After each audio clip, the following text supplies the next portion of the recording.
ഈ കഴുത്തുവേദന വളരെ സാധാരണയായിട്ടുള്ള ഒരു രോഗമായി മാറിയിട്ടുണ്ടല്ലേ നമ്മുടെ ഇടയിൽ. സ്വാഭാവികമാണ്. നമ്മൾ സാധാരണ ഇപ്പോൾ കൂടുതൽ സമയം ഫോൺ ഉപയോഗിക്കുന്നവരാണ്, അല്ലെങ്കിൽ കമ്പ്യൂട്ടറുകൾ നമുക്ക് കൂടുതൽ ഉപയോഗിക്കേണ്ടി വരും. ചിലപ്പോൾ നമുക്ക് ഒത്തിരി ദൂരം വണ്ടി ഓടിക്കേണ്ടി വരും, പ്രത്യേകിച്ച് കാറൊക്കെ ഓടിച്ചുകൊണ്ടിരിക്കേണ്ടി വരും. അതല്ല എന്നുണ്ടെങ്കിൽ ചിലപ്പോൾ നമുക്ക് കസേരയിലൊക്കെ ഒത്തിരി സമയം ഇരിക്കേണ്ടി വരും. ഇങ്ങനെ എന്ത് കാരണം കൊണ്ടായാലും കഴുത്തുവേദന സ്വാഭാവികമായി ഉണ്ടാകാവുന്നതേ ഉള്ളൂ. കഴുത്തുവേദനയുടെ കാരണങ്ങൾ വിവിധങ്ങളാണ്.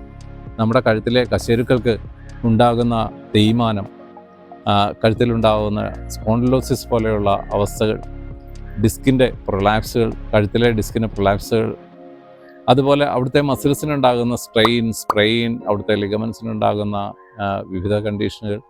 ഇങ്ങനെ വെറുതെ നീരിറങ്ങിയാലും കഴുത്തുവേദന ഉണ്ടാകാം അല്ലേ.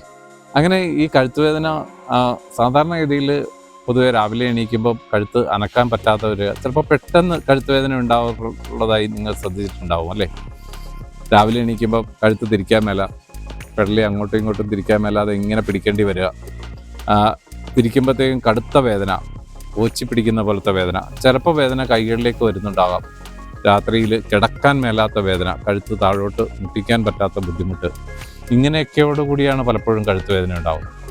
സാധാരണഗതിയിൽ കഴുത്തുവേദനയുടെ ഒട്ടുമിക്കവാറുമുള്ള കാരണങ്ങൾ വളരെ സിമ്പിളായിരിക്കും. ചിലപ്പോൾ നേരത്തെ ഞാൻ പറഞ്ഞതുപോലെ അവിടുത്തെ മസിൽസിന് എന്തെങ്കിലും സ്ട്രെയിൻ ആയിരിക്കാം, ചിലപ്പോൾ അവിടെ ചെറിയ നീർക്കെട്ടായിരിക്കാം, ചിലപ്പം അവിടുത്തെ മസിൽസിനുണ്ടാകുന്ന സ്പാസം ആയിരിക്കാം, അങ്ങനെ എന്തെങ്കിലും ചെറിയ റീസൺ ആയിരിക്കാം. ഏത് തന്നെയായാലും കാരണങ്ങൾ എന്ത് തന്നെയായാലും ആയുർവേദത്തിൽ അതിന് കൃത്യമായ ചികിത്സ ലഭ്യമാണ്.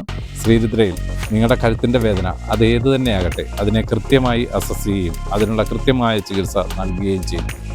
ശ്രീരുദ്രയിലേക്ക് വരാൻ കഴുത്തുവേദനയെ മറക്കാം.